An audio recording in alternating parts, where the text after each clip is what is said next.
nessa, gurizada. Olha o Baldassim com a listinha dos assuntos do Internacional que tem que tratar aqui. Muita coisa importante. Quero falar do novo zagueiro do Internacional, explicar um pouco mais como é que é esse zagueiro. Ele é bom, ele é ruim? Qual a característica dele? Vamos falar do Bruno Mendes, que vai ser anunciado a qualquer momento, né? Eu vou falar do meu cuidado e do cuidado que o Inter tem que ter, e da minha preocupação no momento, que a gente enfraqueça o grupo para querer contratar, né? A história do cobertor curto. Eu quero falar sobre ser competitivo e o que esse time pode, nós temos que lembrar isso. Quero lembrar para vocês que tem algumas cobranças aos jogadores que não tem como fazer agora. Não tem como fazer. Se o cara tiver gordo, não tem como fazer. Então vou falar sobre isso também. E quero falar sobre a entrevista de ontem.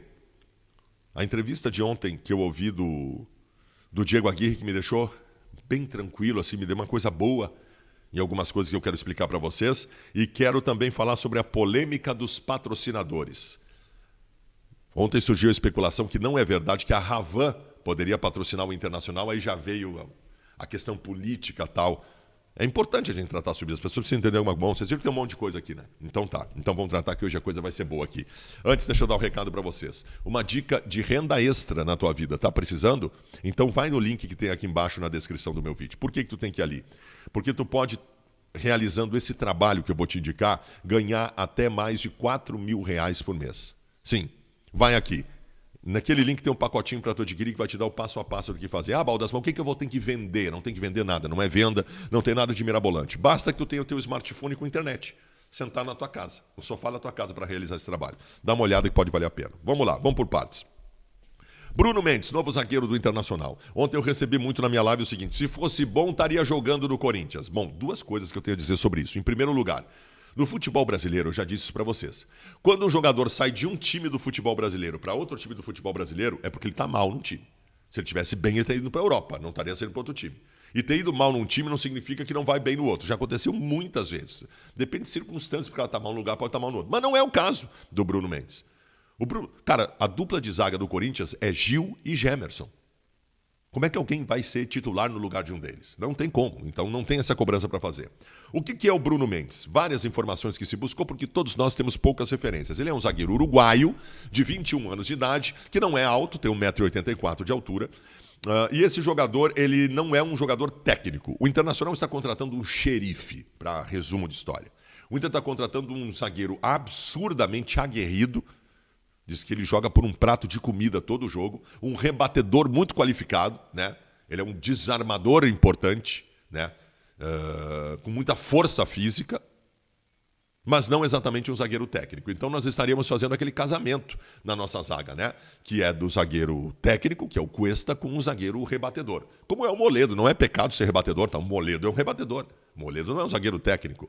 Então esse casamento seria importante. Vamos ver. Bruno Mendes. Ontem se especulou que o Nonato poderia estar indo nesse negócio, que parece que não vai. Mas eu acho que nós temos que começar a ter cuidado com alguma coisa. O Baldasso vive falando que o grupo do Inter é qualificado, né? Nós precisamos de um zagueiro, precisamos de um lateral esquerdo e no mais, velho, nós temos opções para titularidade e reserva em todas as posições, né? Então tem que tomar cuidado, porque daqui a pouco sai o Praxedes já. Daqui a pouco sai o Peglo. Aí daqui a pouco tu põe o Nonato para trazer um zagueiro. Daqui a pouco tu enfraquece o grupo. Meu, se tu perde o Praxedes e o Nonato, tu perdeu as duas principais opções de substituição do meio-campo. Então calma lá. Não adianta tu trazer um zagueiro para resolver um lado e daqui a pouco não ter mais grupo para reposição. Ainda mais com o Diego Aguirre, que gosta de rodar bastante o grupo e vai fazer isso. Vamos tomar cuidado para não enfraquecer o que nós já temos de bom, né? Para resolver o que tem de ruim, não tem que enfraquecer o que tem de bom. Então tem que tomar muito cuidado com isso. Ontem o Diego Aguirre, duas coisas na entrevista do Diego Aguirre que eu quero tratar com vocês. Primeiro que ele falou sobre a necessidade do Inter ser um time competitivo. Repetiu isso várias vezes. Eu tenho dito aqui que eu não quero mais gastar saliva para explicar coisas que já foram provadas. Eu preciso dizer para vocês que esse grupo do Inter pode ser competitivo. Se esse grupo do Inter no Campeonato Brasileiro estabeleceu uma das maiores recuperações da história da competição, a maior sequência de vitórias da história da competição, que esse grupo ganhou 10 partidas consecutivas, mas ganhou por acaso. Não, ninguém ganha 10 por acaso. Que esse grupo brigou pelo título brasileiro até a última rodada contra um bilionário Flamengo. Eu não preciso explicar para vocês que esse grupo pode ser competitivo, né? Não preciso explicar para vocês. E a outra coisa interessante da entrevista do Diego Aguirre, que me deu uma coisa boa, sabe? Perguntaram para ele sobre o período de adaptação que ele precisa no Inter. E ele quase que quase saiu uma risadinha debochada do tipo, eu não preciso de adaptação ao Inter. Por quê? Cara, isso me incomodou muito em determinados momentos quando veio aventureiros aí, né? Quando veio o Kudê. Kudê chegou no Internacional. Tem gente que gosta, que ama o Kudê e tal. Cara, Kudê é técnico para fazer o que ele está fazendo agora, para brigar pelo título da 5ª colocação do Campeonato Espanhol com o Celta de Vigo. O Kudê não é do tamanho do Internacional. E fez um trabalho que a gente estava sempre inseguro, né? Louco e tal. O Miguel Ángel, coitadinho. O Miguel Ángel, eu fiquei com pena até. O Miguel Ángel é um paraquedista. Não sabia onde é que estava. Então, cara, agora... Aí, o Diego Aguirre, gente. O Diego Aguirre jogou o Grenal do século. O Diego Aguirre jogou o maior Grenal da história com a camisa do Inter dentro de campo. A maior aula que alguém pode ter sobre o que é o Inter é isso. Sobre o que é a torcida, sobre o que é o Rio Grande do Sul, sobre o que é Grenal. Diego Aguirre já ganhou Grenal, já ganhou o Campeonato Gaúcho, então assim, estamos tranquilos. Esse cara não precisa explicar nada do que é o Inter para ele. Nada. Esse sabe tudo do que é o Internacional, né? Uma outra coisa sobre ser competitivo. Eu vi gente assim, criticando o Patrick. Que o Patrick não está ganhando uma dividida. Gente, vocês já olharam para o Patrick? Vocês já viram como é que está o Patrick? Já viram fotos do Patrick sem camisa saindo dos últimos jogos? Como é que eu vou cobrar o Patrick de ele ser competitivo, de ganhar dividida, de ganhar no pique e de passar driblando por 2, 3 caras no estado físico que ele está? Eu não tenho a menor condição. E o resto do grupo do Inter, eu vou ter condição de analisar tecnicamente o grupo do Internacional quando estiver bem fisicamente. Jogador mal fisicamente não vai ser bom nunca. O Messi, sem condição física, não vai ser um bom jogador. Gente, pelo amor de Deus. Nós temos que cobrar e terem deixado fazer isso com esse grupo do Internacional. As pessoas me acusam de ser paternalista com o grupo do Inter. Eu não passo pano em ninguém, velho. O grupo do Internacional, jogador do Inter, nenhum gosta de mim. Já me bloquearam tudo nas redes sociais, já me xingaram tudo. Se tiver que cobrar, eu cobro. Quando tiver em condição física e formal, eu cobro. Mas nesse estado eu não vou cobrar. Eu não tenho a menor condição de cobrar. Deixa eu falar sobre uma outra coisa, que é uma polêmica que está acontecendo aí, né?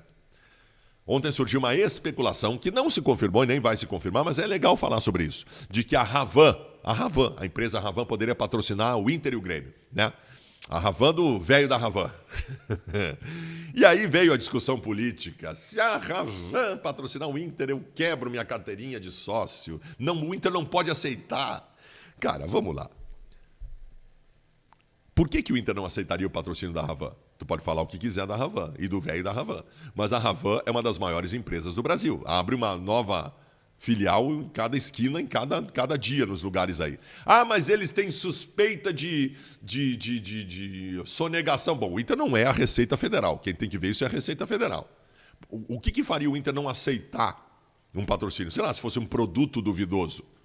A Ravan trabalha com uma loja de departamentos, com todos os produtos que nós consumimos todos os dias.